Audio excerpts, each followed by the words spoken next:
بسم اللہ الرحمن الرحیم۔ السلام علیکم ورحمۃ اللہ وبرکاتہ۔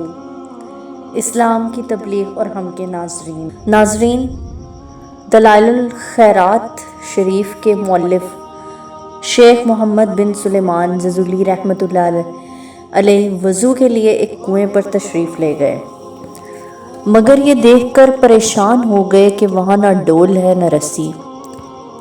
آپ کو پریشان دیکھ کر قریب کے بلند مکان سے ایک بچی نے پوچھا کہ آپ کون ہیں؟ جب آپ نے بتایا تو وہ کہنے لگی کہ آپ کی بزرگی کے تو ہر طرف چرچے ہیں اور آپ پریشان ہیں کہ کنویں سے پانی کیسے نکالیں۔ چنانچہ اس نے کنویں میں اپنا لعاب دہن یعنی تھوک ڈال دیا۔ پانی جوش مارتا ہوا باہر ابل پڑا۔ شیخ رحمت اللہ علیہ نے وضو کیا، پھر اس بچی سے کہنے لگے، میں تمہیں قسم دے کر پوچھتا ہوں کہ تم نے یہ مرتبہ کیسے حاصل کیا؟